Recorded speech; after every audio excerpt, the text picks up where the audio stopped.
अस्सलाम वालेकुम फ्रेंड्स, आज हम मेटा डाटा के बारे में सीखते हैं। रिजल्ट सेट ऑब्जेक्ट के मेटा डाटा के बारे में सीखते हैं। सबसे पहले तो हम ये जानते हैं कि मेटा डाटा क्या चीज़ है, मेटा डाटा से क्या मुराद है। इसके लिए एक एग्जांपल देखते हैं। जैसे कि ये एक बुक है। अगर हमने इस बुक का मेटा डाटा जानना हो तो वो हम कैसे जानेंगे। मेटा डाटा से मुराद ये है डाटा अबाउट डाटा, ऐसा डाटा जो दूसरे डाटा को डिस्क्राइब करता है उसे हम मेटा डाटा कहते हैं। मिसाल के तौर पर बुक का जो मेटा डाटा होगा वो क्या करेगा, Meta data is anything any data that describe the book, जो कि बुक के बारे में बयान करेगा, बताएगा कि इस बुक में क्या क्या चीजें शामिल हैं। इसका व्हाट इज टाइटल, बुक का टाइटल क्या है, इसका सब टाइटल क्या है, इस बुक की प्राइस क्या है, इस बुक की पब्लिकेशन डेट क्या है, इस बुक का ISBN नंबर क्या है, and any other relevant information that readers use to find the book. तो मेटा डाटा से मुराद ये है कि जो किसी कंटेंट या डाटा के बारे में हमें बताता है। जैसे कि ये बुक का मेटा डाटा हमें बुक के टाइटल के बारे में बताता है, सब टाइटल के बारे में बताता है, इसकी प्राइस के बारे में बताता है, पब्लिकेशन डेट के बारे में बताता है, ISBN के बारे में बताता है, और इस भी मतलब और भी इससे जो रेलिवेंट इन्फॉर्मेशन है इस बुक को फाइंड करने के लिए उनके बारे में बताता है। मिसाल के तौर पर ये बुक उर्दू में लिखी हुई है, हिंदी में लिखी हुई है, सराइकी में लिखी हुई है, पंजाबी में लिखी हुई है, फारसी में लिखी हुई है।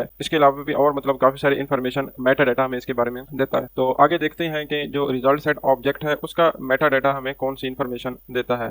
Result set meta data, result set meta data will help you in answering such question. देखते हैं कौन से क्वेश्चन है जिनके आंसर हमें मेटा डाटा फराहम करता है। How many columns are in the result set. Result set एक इंटरफेस है, मैं अपनी पिछली वीडियोस में बता चुका हूँ, जो कि जब हम कोई SQL क्वेरी रन करते हैं तो वहां से जो हमें आउटपुट रिटर्न होती है वो एक ऑब्जेक्ट की सूरत में हासिल होती है, उसे रिजल्ट सेट ऑब्जेक्ट कहते हैं। रिजल्ट सेट ऑब्जेक्ट कॉलम और रोज की शक्ल में एक टेबल की सूरत में होता है। ऐसे समझ लें कि ये जो रिजल्ट सेट है ये हमारे पास एक टेबल है जिसके अंदर रोज हैं और कॉलम्स हैं। तो हमें Meta data result set object के या उस टेबल के कॉलम के बारे में बताता है कि इसमें कितने कॉलम हैं। What is the name of given column, दिए गए कॉलम का नाम हमें मेटा डाटा बताता है। और the column name case sensitive, Meta data ये बताता है कि ये जो कॉलम के नाम दिए गए हैं क्या ये केस सेंसिटिव है या इनसेंसिटिव है। What is the data type of a specific column, Meta data हमें बताता है कि जो एक स्पेसिफिक या किसी भी कॉलम में जो डाटा कंटेंट लिखा गया है जो है मतलब वो कंटेन करता है कॉलम, उसमें कौन सा क्या डाटा है, उस डाटा की क्या किस्म है। What is the maximum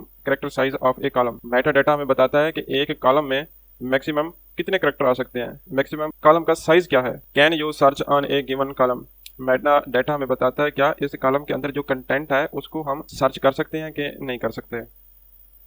next हम देखते हैं मेटा डाटा के ऑब्जेक्ट को हासिल करने के बाद हम उसका ऑब्जेक्ट हासिल करना क्रिएट करना सीखते हैं। Creating result set meta data object, result set object का मेटा डाटा ऑब्जेक्ट हम कैसे बनाते हैं। फ्रॉम ए रिजल्ट सेट, जो कि the return type of a execute query method, derive a result set meta data object by calling get meta data method as shown in the given code snippet. Result set जो कि object है execute query की return type है, वहां से हम result set meta data का object get meta data method को कॉल करके हासिल करते हैं। नीचे कोड भी में भी शो हो जाएगा। यहाँ पे जो RS शो हो रहा है ये एक रिजल्ट सेट का ऑब्जेक्ट है। रिजल्ट सेट मेटा डाटा, ये हमने एक ऑब्जेक्ट बना लिया रिजल्ट सेट मेटा डाटा का, जो कि रिजल्ट सेट मेटा डाटा की क्लास का एक ऑब्जेक्ट बना लिया। इसको हम रिजल्ट सेट ऑब्जेक्ट के मेथड के मदद से गेट मेटा डाटा मेथड को कॉल करते हैं। तो जहाँ से जो चीज़ हमें रिटर्न हासिल होती है वो हमारे पास रिजल्ट सेट मेटा डाटा हासिल होता है। इस तरीके से हम रिजल्ट सेट मेटा डाटा हासिल करते हैं, क्रिएट करते हैं। Now RSMD can be use to look up numbers, names and types of column. तो अब हमें जो ऑब्जेक्ट हासिल हो गया है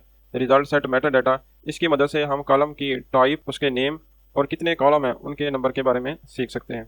नेक्स्ट जो Meta result set meta data object के साथ काम करने के लिए मेथड जो यूज होते हैं उनको देखते हैं कौन कौन से मेथड हैं।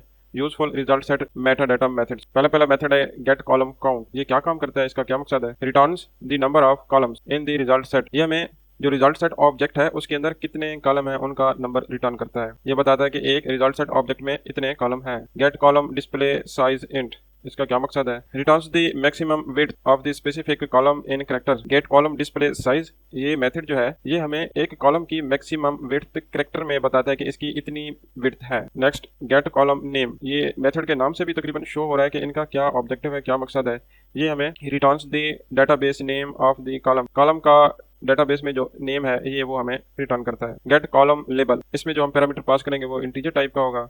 Returns the suggested column label for print out, column के लेबल को ये रिटर्न करता है प्रिंट आउट के लिए। Get column label method. Get column type, ये method returns the SQL type for the column to compare against types in java.sql.types। java.sql.types library के अंदर जो कॉलम एसक्यूएल की टाइप लिखी हुई है कॉलम के लिहाज से कॉलम के लिए, ये उनके साथ इनको कंपेयर करता है। नेक्स्ट देखते हैं, लेट अस सी नाउ एग्जांपल कोड। अब हमने जो जो चीज़ें पढ़ी हैं उनके लिए एक एग्जांपल कोड देखते हैं। इस एग्जांपल में हम गेट कॉलम काउंट मेथड को यूज करके रिजल्ट सेट ऑब्जेक्ट के में जितनी कॉलम है उनके नंबर गिनती करेंगे कि कितने कॉलम है, और उन कॉलम में जो वैल्यूज होंगी उनको भी प्रिंट करेंगे और कॉलम के जो नेम है उनको भी प्रिंट करेंगे। इस मकसद के लिए जो हम डेटाबेस इस्तेमाल कर रहे हैं और उसमें जो टेबल है वो मैं आपको दिखा देता हूँ। ये हमारे पास टेबल है जिसके 4 कॉलम है और इनके अंदर 6 रो है, और ये इनमें नेम, एड्रेस, फोन नंबर और आईडी का डाटा पड़ा हुआ है। तो अभी हम इस एग्जांपल में इस टेबल को यूज करेंगे। तो आइए कोडिंग शुरू करते हैं। सबसे पहले जावा के पैकेज को इंपोर्ट करते हैं। ये पिछली वीडियो से चलता आ रहा है। 8 स्टेप्स में हम डेटाबेस के साथ कनेक्टिविटी करते हैं। पहले स्टेप में हम जावा डॉट एसक्यूएल पैकेज को इंपोर्ट करते हैं। इसको इंपोर्ट करने के बाद अपनी क्लास बनाते हैं। यहाँ पे मैंने क्लास का नेम रखा है मेटा डाटा EXP। इसके अंदर मेन मेथड बनाते हैं। मेन मेथड में हम ट्राई और कैच ब्लॉक बनाते हैं। ट्राई और कैच ब्लॉक का मकसद पहले भी मैं बता चुका हूँ, अभी भी बता देता हूँ कि हमने एक एक्सटर्नल सोर्स से आयोज करनी है, एक्सटर्नल डेटाबेस से कनेक्ट होना है, तो उस वक्त चेक्ड एक्सेप्शन थ्रो होती है, उनको हैंडल करने के लिए हम ट्राई और कैच ब्लॉक इस्तेमाल करते हैं। तो कैच ब्लॉक में हम एक्सेप्शन का वेरिएबल क्रिएट कर लेते हैं। अगर एक्सेप्शन थ्रो होती है तो यहाँ से हम उसको प्रिंट करा लेंगे। इसके बाद ट्राई ब्लॉक में आ जाते हैं। डेटाबेस कनेक्टिविटी करने के लिए दूसरा स्टेप है लोड ड्राइवर। तो हम ड्राइवर को लोड कर लेते हैं। ड्राइवर को लोड करने के बाद हम फिर तीसरा स्टेप है define the connection URL. Connection URL को डिफाइन करते हैं। कनेक्शन यूआरएल को डिफाइन करने के बाद चौथा स्टेप है हमारे पास एस्टेब्लिश दी कनेक्शन। यहाँ पे हम कनेक्शन को एस्टेब्लिश करते हैं। कनेक्शन एस्टेब्लिश करने के बाद पांचवा स्टेप है हमने स्टेटमेंट को क्रिएट करना है। तो create prepared statement by passing SQL and result set appropriate fields. तो इसको देखते हैं। यहाँ पे हम सबसे पहले एसक्यूएल क्वेरी को राइट करते हैं। यहाँ पे हम अपनी एसक्यूएल क्वेरी लिख लेते हैं। एसक्यूएल क्वेरी को एक स्ट्रिंग टाइप के वेरिएबल एसक्यूएल को पास कर देते हैं। इसके बाद हम अपनी प्रिपेयर स्टेटमेंट मेथड को कॉल करके बनाते हैं, जो कि एक कनेक्शन क्लास के ऑब्जेक्ट कान की मदद से इस मेथड को कॉल करते हैं। और यहाँ से जो हमें रिटर्न हासिल होता है उसको हम यहाँ से जो वैल्यू हमें हासिल होती है उसको हम प्रिपेयर स्टेटमेंट के ऑब्जेक्ट या वेरिएबल PSTMT को पास कर देते हैं। क्योंकि हमने स्क्रॉलेबल अपडेटेबल ऑब्जेक्ट लेना है तो उसके लिए हम रिजल्ट सेट के 2 कांस्टेंट भी पास करते हैं, टाइप स्क्रॉल इनसेंसिटिव और कनकर अपडेटेबल। तो यहाँ से जो हमें ऑब्जेक्ट हासिल होगा वो अपडेटेबल और स्क्रॉलेबल हासिल होगा। PSTMT स्टेटमेंट के ऑब्जेक्ट की मदद से हम अपनी क्यूरी को एग्जीक्यूट करने के लिए एग्जीक्यूट क्यूरी को मेथड को कॉल करते हैं। यहाँ से जो चीज़ हमें रिटर्न होती है उसको हम रिजल्ट सेट के ऑब्जेक्ट RS को दे देते हैं। तो यहाँ पे हमें रिजल्ट सेट का ऑब्जेक्ट हासिल हो गया। इसके बाद अब हमने रिजल्ट सेट मेटा डाटा को ऑब्जेक्ट हासिल करना है। उसके लिए हमने पीछे पढ़ा था गेट मेटा डाटा मेथड को कॉल करते हैं RS रिजल्ट सेट ऑब्जेक्ट की मदद से। तो वहाँ से जो चीज़ हमें रिटर्न होती है वो हम रिजल्ट सेट मेटा डाटा के वेरिएबल RSMD को असाइन कर देते हैं। अब हम RSMD की मदद से जो हमारे अंडरलाइंग डेटाबेस के अंदर जो टेबल पड़ी है उसमें जो कॉलम है उनके नंबर को हम प्रिंट करा लेते हैं। कॉलम या नंबर ऑफ कॉलम को प्रिंट करने के लिए हमारे पास मेथड है गेट कॉलम काउंट। इसको हम RSMD ऑब्जेक्ट की मदद से कॉल करते हैं। यहाँ से जो चीज़ हमें रिटर्न होती है उसको एक इंटीजर टाइप के वेरिएबल नाम कॉलम्स में असाइन कर देते हैं और फिर हम इसको प्रिंट करा लेते हैं। नाम कॉलम्स को हम प्रिंट करा लेते हैं। ये system.out.println एक न्यू लाइन पे जाने के लिए एक खाली प्रिंट कराते हैं। उसके बाद हम जो नंबर ऑफ कॉलम्स हैं उनको हम प्रिंट करा लेते हैं। इसके बाद फिर एक लाइन स्पेस खाली छोड़ देते हैं। उसके लिए system.out.println को कॉल करते हैं। अब हमारे पास नंबर ऑफ कॉलम्स आ गए। अब हम इन कॉलम के नेम को प्रिंट कराते हैं। उसके लिए हम एक स्ट्रिंग टाइप का variable CNAME means column name बना लेते हैं और यहाँ पे एक फॉर लूप क्रिएट करते हैं। फॉर लूप चलाते हैं। फॉर लूप में हम इस फॉर लूप की जो कंडीशन है वो i लेस देन और इक्वल टू नम कॉलम्स, मतलब जितने हमारे कॉलम हैं उतने तक ये फॉर लूप चलेगा। अगर हमारे पास कॉलम 10 है तो ये लूप 10 कॉलम तक चलेगा। इसके अंदर हम गेट कॉलम नेम के मेथड को कॉल करते हैं जो कि हमें कॉलम का नाम रिटर्न करेगा। इसको हम RSMD जो रिजल्ट सेट मेटा डाटा का ऑब्जेक्ट है उसकी मदद से कॉल करते हैं और इसको वैल्यू जो है i की जो हमें इनिशियल वैल्यू हासिल हो रही है ये 1 है तो ये 1 से स्टार्ट होगा और एंड होगा नंबर ऑफ कॉलम, जितने कॉलम होंगे वहाँ तक। तो यहाँ से जो चीज़ हमें जो रिटर्न हासिल होता है उसको हम CNAME जो हमारे पास स्ट्रिंग टाइप का कॉलम नेम का वेरिएबल है उसको हम असाइन कर देते हैं। इसके बाद इनको हम प्रिंट करा लेते हैं। कॉलम नेम को स्पेस देने के लिए एक लाइन की एक खाली प्रिंट ले लेते हैं, एम्प्टी प्रिंट। इसके बाद printing all values of result set by iterating over it. हम एक व्हाइल लूप को चला के कॉलम्स के अंदर जितनी भी वैल्यूज हैं सबको हम हासिल कर लेते हैं। वो हम पिछली वीडियोस में भी हासिल चेक करते रहे हैं। नेक्स्ट मेथड को कॉल करके रिजल्ट सेट ऑब्जेक्ट की मदद से इधर भी हम वैसे ही करेंगे।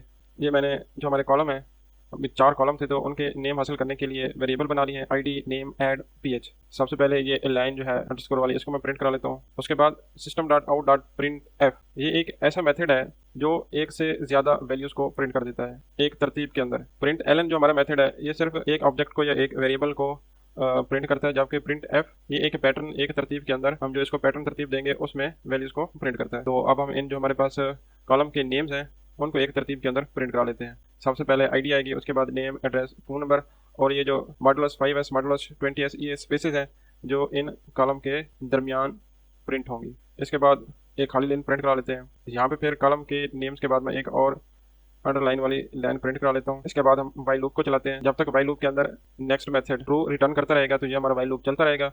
जब इसकी वैल्यू फॉल्स हो जाएगी तो ये हमारा लूप कट हो जाएगा। तो जहाँ से जो वैल्यूज हासिल होती हैं, यहाँ पे हमने गेट स्ट्रिंग मेथड को और इस ऑब्जेक्ट की मदद से कॉल की है और इसको पैरामीटर 1 पास किया जो कि हमारे पहले कॉलम का नेम होगा, ये उसको गेट करेगा। इसी तरह दूसरे कॉलम में जो वैल्यू होगी वो गेट स्ट्रिंग मेथड की मदद से हासिल करके हम नेम के वेरिएबल को असाइन कर देंगे। इसी तरह एड्रेस की तीसरे कॉलम की वैल्यू हम ऐड के वेरिएबल को असाइन कर देंगे। इसी तरह चौथे कॉलम की वैल्यू हम ph के वेरिएबल को असाइन कर देंगे और फिर प्रिंट एफ मेथड की मदद से हम इन वेरिएबल्स के अंदर जो वैल्यूज हमें हासिल हो रही हैं उन सब को हम प्रिंट करा लेंगे। तो ये हमारे एक पैटर्न में एक तरतीब के अंदर ये तमाम के तमाम वैल्यूज जब तक हमारा वाइल लूप चलता है तब तक प्रिंट होती रहेंगी। और आखिर में फिर हम अपने कनेक्शन को जो आखिरी स्टेप होता है डेटाबेस कनेक्टिविटी का, कनेक्शन को क्लोज कर देते हैं। ये हमारा कनेक्शन क्लोज हो गया। अब हम इसको फाइल को कंपाइल और एग्जीक्यूट करके देखते हैं। कंपाइल करने के लिए कमांड है जावा सी और जो हमारी फाइल का नेम है मेटा डाटा exp.java, यहाँ से हम इसको कंपाइल करते हैं।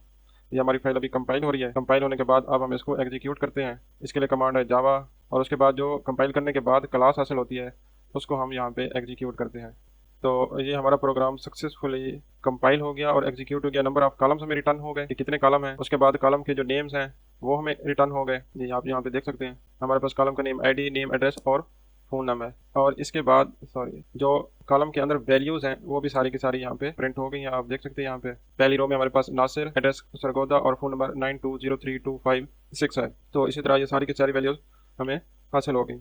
इन दो मेथड को इस्तेमाल करने के बाद हम दूसरे मेथड्स को भी देख लेते हैं। जैसे कि हमारे पास गेट कॉलम डिस्प्ले साइज, या हम जो दूसरे नंबर पे कॉलम है उसको यूज़ कर रहे हैं कि वो हमें गेट कॉलम डिस्प्ले साइज बताएगा कि इस कॉलम का कितना साइज है। इसी तरह इसका जो एक और मेथड था हमने देखा था गेट कॉलम टाइप, ये हमें बताएगा कि SQL type of the column कौन सी है। इसके अलावा एक तीसरा मेथड भी हमने देखा है गेट कॉलम लेबल, ये हमें कॉलम जो दूसरे नंबर पे कॉलम है उसका लेबल बताएगा। तो इन मेथड्स को भी हम एग्जीक्यूट करके देख लेते हैं। अपने प्रोग्राम को कंपाइल करते हैं। अब हम इसको एग्जीक्यूट करके चेक करते हैं। तो ये मेथड हमें रिटर्न कर रहे हैं। एक जो गेट कॉलम काउंट वाला मेथड है वो हमें 4 कॉलम रिटर्न कर रहा है। Maximum width of the column in character वो 250 शो हो रही है। SQL type of the column वो 12 शो हो रही है। Suggested column label for print out वो नेम है। तो आज की इस वीडियो में हमने रिजल्ट सेट ऑब्जेक्ट के मेटा डाटा को गेट करने का तरीका हासिल किया कि हम उसके कॉलम के नेम को, कॉलम की तादाद को और कॉलम में कितने कैरेक्टर साइज आ सकते हैं उनको, और